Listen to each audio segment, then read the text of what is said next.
Halo warga Nobar, kayak apa kabarnya bubuhan pian barataan? Sehat-sehat aja kalau paninian. Nah, kali ini kita akan membawakan sebuah film yang menceritakan tentang 4 sekawan yang sering diremehkan, padahal salah satu dari mereka adalah bos gangster.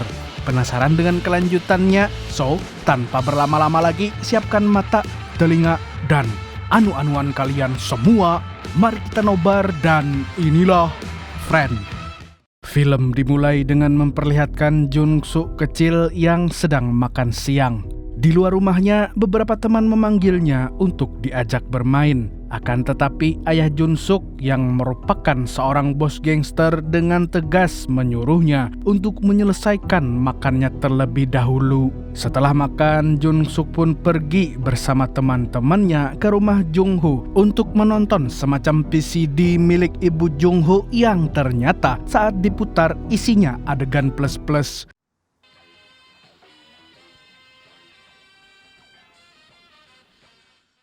Selain VCD itu, ternyata Ibu Jung Ho juga mengkoleksi banyak majalah dewasa. Dan karena jiwa bisnis telah mendarah daging di diri mereka sejak dini, mereka pun menjual gambar-gambar wanita cukurukuk kepada teman sebaya mereka. Dengan kehadiran Jung Suk yang selalu mengawasi tempat transaksi mereka, tidak ada satupun bocil yang berani melaporkan tindakan mereka itu. Setelah mendapatkan banyak uang, mereka berempat pergi ke sebuah toko Madura. Di sana, Dong Su tampak tertarik dengan mainan pisau lalu bercanda dengan menusukkan pisau mainan itu ke Jung Suk.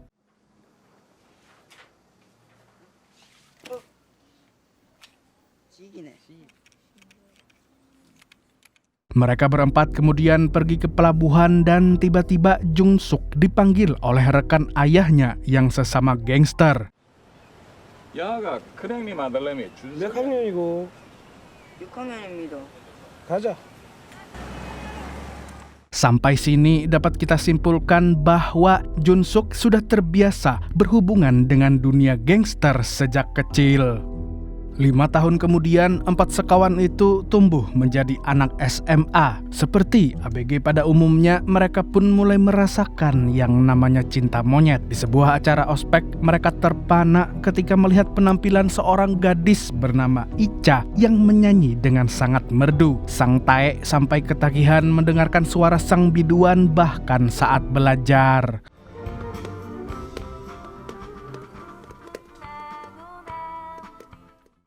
Keesokan harinya, ketika guru sedang menerangkan materi, Jung Ho yang duduk sendirian di bangku belakang malah sibuk memotong kupon. Saat guru menanyai satu persatu murid, dia berusaha menghindar tapi ujungnya kena juga. Karena tidak bisa menjawab, guru yang curiga sejak awal lantas menggeledah tas Jung Ho yang ternyata isinya alat-alat pertukangan. Kemudian Jung Ho pun otomatis dihukum.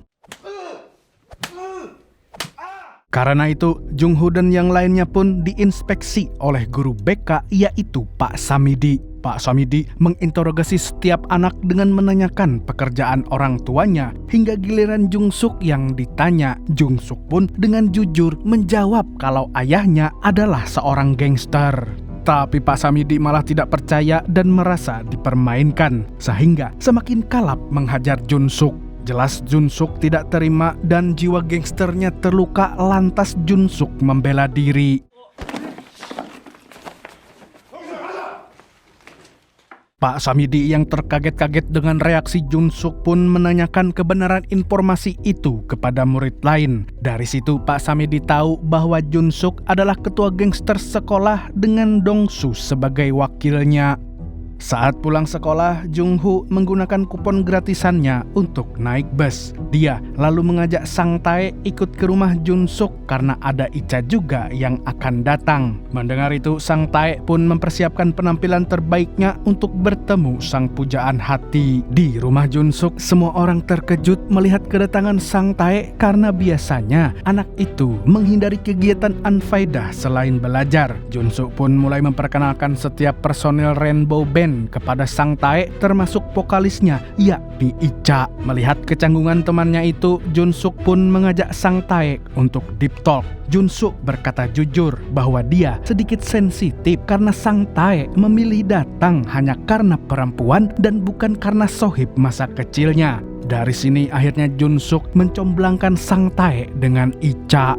Dong-su yang juga menyukai Icha merasa tindakan Jun-suk tidak adil karena dia pengen dicomblangin juga sama Icha.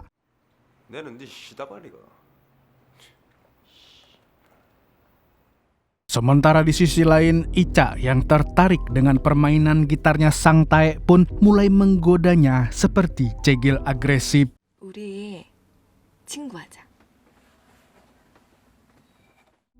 Keesokan harinya, Sang Tae bolos kelas demi bermain sepatu roda dengan Icha. Hingga tiba-tiba, Icha yang sangat populer itu diganggu oleh preman sekolah. Sang Tae pun menjadi pahlawan dan menyelamatkan Icha. Namun, karena dari kecil dia tidak pernah berkelahi, nyalinya pun ciut ketika preman itu menodongkan pisau cukur ke arahnya. Beruntung Jun-suk dan Dong-su datang yang membuat si preman seketika ketar-ketir. 마이 씨발로마. Sang Tae akhirnya berani memukuli geng preman sekolah itu karena dipantau oleh Jun-suk dan Dong-su. Malam harinya di jalan pulang mereka melihat si preman sekolah kembali berulah. Jung-ho yang merasa hebat pun menolong para gadis tersebut tetapi menarik Dong-su agar membantunya. Sedangkan di belakang Jun-suk menasehati Sang Tae agar ikut berani seperti Jung-ho karena dia tidak bisa menjaga teman-temannya selamanya. 눈만 마주치다 오줌을 찔끔 싸이끔 만들어 놔야 되는 거야. 그래야 네 탈이 없다. 그러면 내 부탁 하나 들어. Singkat cerita, keesokan harinya mereka nobar film di YouTube dengan seluruh siswa. Di tengah itu ada 2 siswa mengganggu pemandangan sehingga Dong-su si petolan sekolah langsung memarahinya. Sementara itu Sang Tae dan Jung-ho yang kebelet pipis bertemu dengan para preman di toilet. Gerombolan preman yang melihat kehadiran Sang Tae pun merasa ini adalah kesempatan bagus untuk balas dendam. Enggan melewatkan kesempatan, preman sekolah itu lantas mengeroyok Sang Tae dengan sangat brutal. Sedangkan Jung-ho yang berhasil kabur segera memberitahu temannya kalau Sang Tae sedang dikeroyok.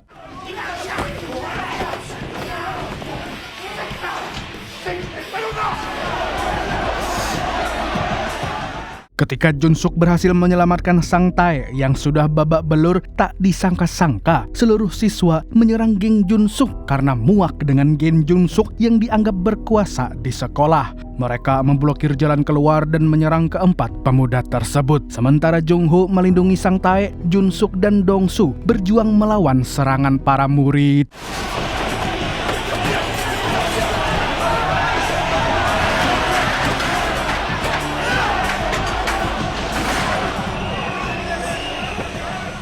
Sang Tae yang merasa bersalah atas kekacauan di sekolah pun berniat kabur ke Seoul dan mengajak Jun-suk bersamanya. Sedangkan di sisi lain, Dong-su yang sedang membantu pekerjaan ayahnya memandikan jenazah merasa marah dengan situasi. Apalagi saat memperlihatkan lebam di wajahnya kepada sang ayah, Dong-su merasa harga dirinya diinjak-injak. Ia pun meninggalkan ayahnya lalu mengamuk di sekolah. Dari situ dia bertekad untuk keluar dari sekolah dan hidup di jalanan sebagai seorang gangster.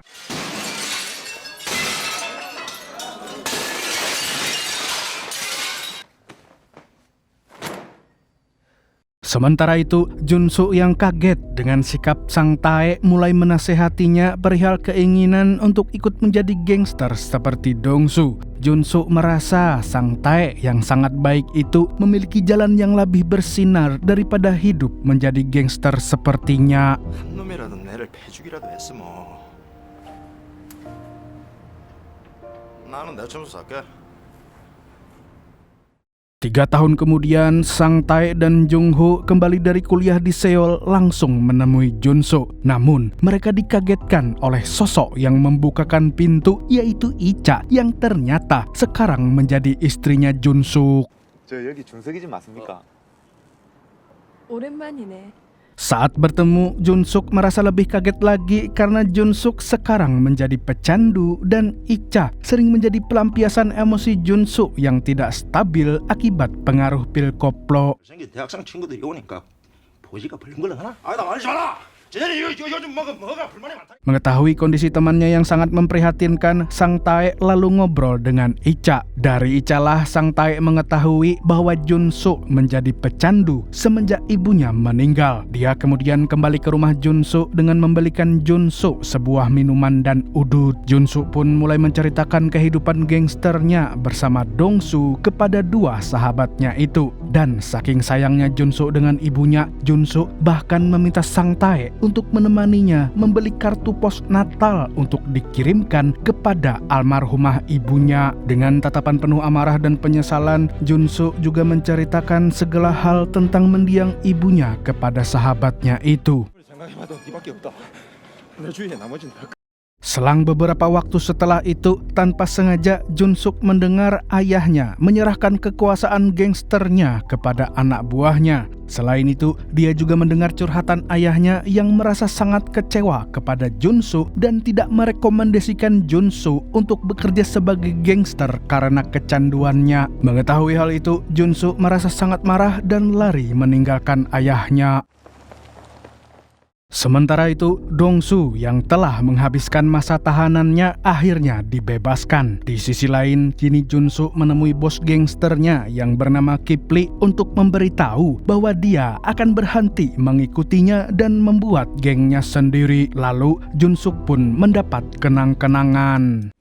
괴롭고 이 은혜를 알아야 인간 아이가.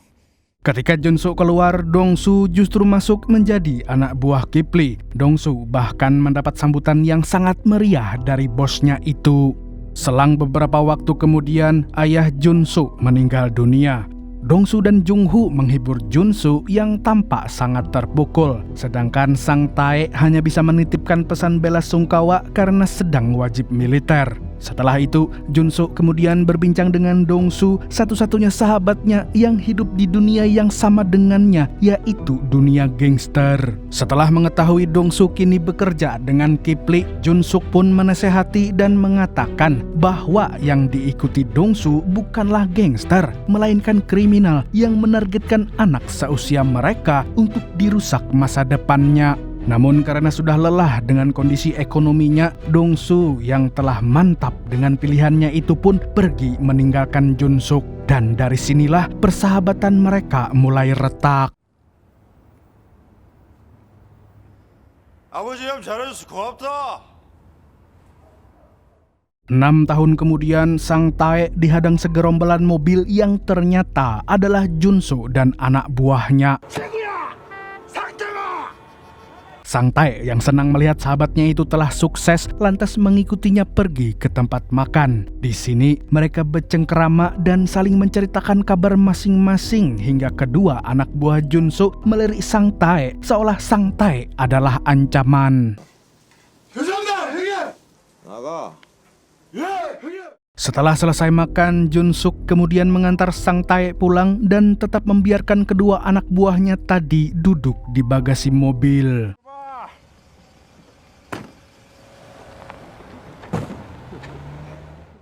Dongsu yang kini telah menjadi tangan kanannya Kipli mulai terbiasa dengan cara-cara licik untuk menghancurkan musuh bisnis. Dia rela melakukan apapun demi kelancaran bisnisnya, seperti menggertak orang-orang yang mengganggu usaha mereka termasuk pejabat.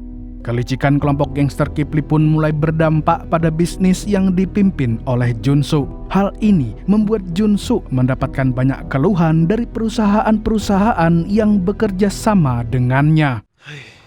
봐라 동생. 입에 풀칠이라도 하려고 한 짓이라 이 말이다. Tangan kanan Junsu yang kesal dengan gengnya Kipli karena sangat berambisi menguasai semuanya pun memberi saran kepada Junsu untuk menghabisi tangan kanan Kipli, yaitu Dongsu. Namun karena Junsu sangat menghargai persahabatannya, dia tetap enggan menyakiti Dongsu meskipun telah berada di sisi lawannya. 우리 엄마 아버지 둘 다 장난치라. Besoknya, Junsuk pergi menemui Dongsu di toko baju untuk mengundangnya reuni bersama teman-temannya yang lain. Tapi Dongsu tampak malas untuk ikut. 상택이. 보고 시간 봐 가든가. Tiga orang yang bersahabat sejak masih ingusan pun melakukan reuni di tempat karaoke tanpa Dongsu. Setelah mendengar cerita dari kedua temannya, Sang Tae akhirnya memahami bahwa gelapnya dunia gangster memang mampu mengubah seseorang yang sangat mereka kenal dari kecil. Sedangkan Dongsu yang malam itu pulang menemui ayahnya terlihat sangat marah saat ayahnya menolak uang haram yang dia berikan. Dengan perasaan yang masih tidak bisa menerima keadaan ekonomi ayahnya, dia memaksa ayahnya untuk tetap menerima meskipun dengan kekerasan. Dan kini polisi mulai diperintahkan untuk memberantas para gangster dengan mengikuti arahan dari Kipli dan dibantu Dongsu.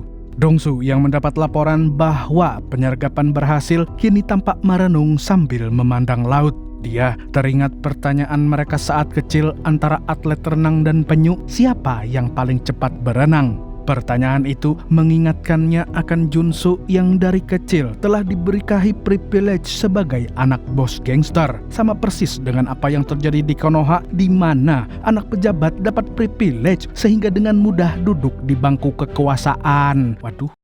Malamnya, Dongsu yang baru pulang tampak dipantau oleh 3 orang di dalam mobil. Mereka adalah anak buah Junsu yang tidak terima bosnya diserang. Hingga saat Dongsu sedang tidur, tiba-tiba dia dihajar oleh orang-orang itu tanpa sepengetahuan Junsu.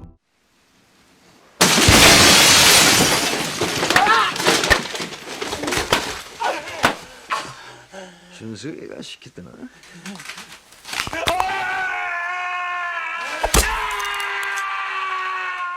Akan tetapi, kemampuan Dongsu sebagai tangan kanan gangster memang bukan isapan jempol belaka karena dia berhasil selamat dari penyergapan malam itu.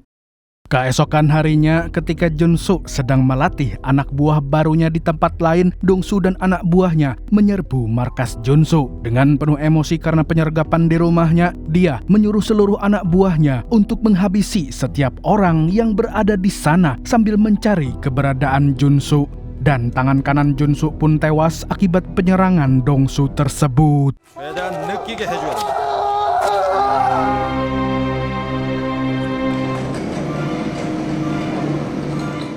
Di upacara kematian sang tangan kanan, Junsu yang hadir pun melihat anak buahnya sangat berduka. Apalagi keluarga almarhum yang pastinya sangat terpukul. Hal itu menggoyahkan prinsip Junsu yang sangat menghargai pertemanan. Dia pun merencanakan balas dendam yang paling menyakitkan bagi dirinya sendiri karena dia harus membunuh sahabat baiknya sedari kecil. Junsu kemudian menulis surat untuk Sang Tae dan Jungho mengabarkan bahwa dia akan pergi ke Hawaii.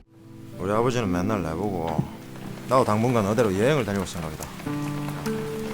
부디 몸 건강하게 잘 갔다 온나. Setelah melewati penjagaan dan pemeriksaan yang sangat ketat, Junsu kini bertemu dengan Dongsu. Junsu mengajak Dongsu ke bandara untuk mengantar kepergian Sang Tae kembali ke Amerika. Namun, Dongsu tertawa sinis dan membahas pemakaman tangan kanan Junsu yang jelas-jelas dia sendiri yang membunuhnya. Melihat sikap bebal Dongsu, Junsu mencoba membujuknya untuk yang terakhir kali hingga akhirnya dia menyerah dan pergi meninggalkan tempat itu.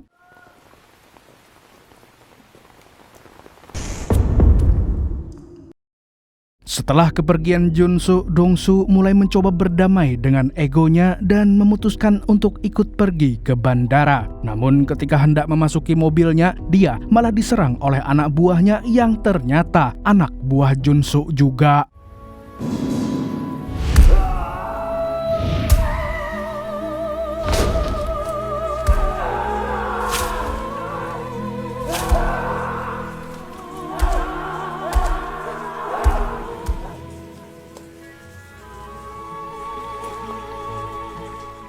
Dua tahun kemudian, Sang Tae mendatangi kediaman Jungho dan di sana dia mendengar kabar Dongsu yang tewas dibunuh serta dugaan Jungsu lah sebagai dalang dari pembunuhan tersebut.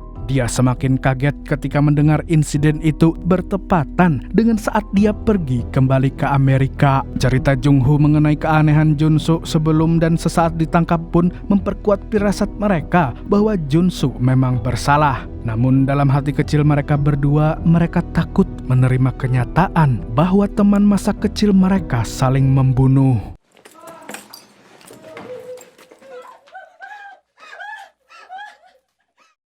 Jung-ho dan ayah Dong-soo pun menemui Jun-suk di penjara. Mereka berharap Jun-suk dapat terbebas dari dugaan pembunuhan tersebut dan mendikte Jun-suk supaya tidak mengaku di pengadilan. Namun, Jun-suk hanya diam tanpa ekspresi berarti. Hingga saat persidangan, dia menjawab semuanya dengan jujur di depan hakim dan semua orang yang hadir di pengadilan. 제가 지시했습니다. Esoknya, Sang Tae menemui Jun-suk yang telah dinyatakan bersalah dalam pembunuhan Dong-soo. Tak disangka-sangka, Jun-suk meneteskan air mata ketika bertemu dengan Sang Tae. Kedua lelaki dewasa yang telah bersahabat dari kecil itu pun saling bertanya kabar. Karena waktu kunjungan hanya beberapa menit, setelah cukup dengan basa-basi, Sang Tae pun menanyakan alasan Jun-suk membunuh Dong-soo. Dan Jung-suk pun hanya menjawab bahwa dia malu, hingga sipir pun menariknya untuk kembali ke sel. Sambil berderai air mata, Sang Tae kemudian berjanji akan datang menjenguk Jun-suk setiap bulan.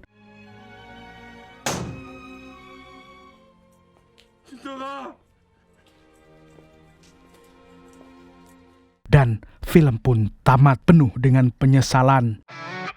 Film ini mengajarkan kita apapun yang terjadi ketika dewasa, harusnya kita bisa memegang prinsip bahwa kepentingan dunia tidak sebanding dengan nilai pertemanan yang sudah bertahun-tahun. Nah, gimana kabar kalian setelah nonton video ini? Yang mau request film, seperti biasalah, tulis kolom di komentar. Oke, kok tulis kolom? Tulis komentar kalian di kolom komentar. Dan tolong kalau ada komen judul, di-report aja, jangan dibalas, jangan di-like, atau dicuekin aja ya. Oke, segitu dulu dari saya, Tobi, sang pengangguran profesional yang gagal jadi PNS. Sampai jumpalah di video-video selanjutnya, oke?